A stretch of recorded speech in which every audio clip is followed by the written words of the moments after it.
that's kind of a weird metaphor for the world we're living in right now. It's like life could be so much easier, and this is how these monsters truly come out. But there's no questioning of the authority, and this is where Joe is right now, and you could see the real monster that he is underneath. Guys, the first season's finale had my jaw on the floor, and I think every episode this season had me feeling the same way. We pick up with both of your characters in very different places than they were in the finale. Roxy gets pulled back into the action, where Louis, I think Joe's gone through the biggest character change throughout anybody in this season. Can you talk to me a little bit about how your characters have changed from the first season to the second season? First season, I think Roxy had a lot of heaviness to her. She joined the Hunters really for money. So, she was impoverished. She had this child to take care of.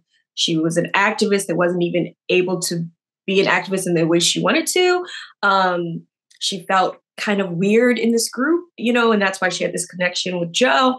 And then you see her in second season, she picks up as a rich woman who's been living this kind of like ultimate scammer life and been able to kind of escape poverty and escape the racism of America and raise her child in this wonderful world. And so, although she misses Joe, she's created a great life for herself and gets pulled back into this darkness. And she's trying to, I think, wrestle with how much of herself to give in the second season. And Louis, how about Joe? Because that finale had my jaw on the floor in the first season. Well, it's a nice surprise to see Joe pop up again. You think he's dead, and there he is 2 years later. And, it speaks to the kind of power of indoctrination and propaganda and brainwashing, and how sometimes Joe has found a kind of weird simplicity in his life that kind of takes him away from the tortured existence he had in season one.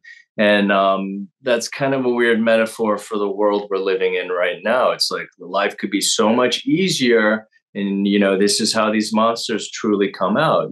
But there's no questioning of the authority, and this is where Joe is right now, and you could see the real monster that he is underneath. Now, Tiffany, there's some tension between Lonnie and Roxy this season. Can you talk about their dynamic a little bit? So in the time where, the Hunters were still hunting in Europe before they disbanded and got back together, clearly they had a little romance. They're in Europe, they're together all the time. Her real true connection of Joe is gone. So Lonnie has his chance to sink his teeth in.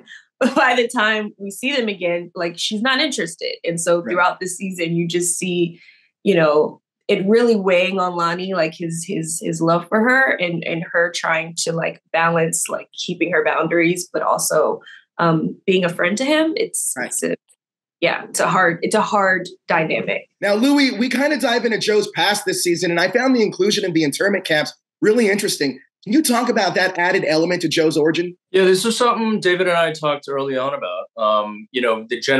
Generationally, because he was a Vietnam veteran in '75, and we had talked about kind of the 442nd, the infantry regiment during the camps, and that it was important to me and to David that Joe's comes from a military background.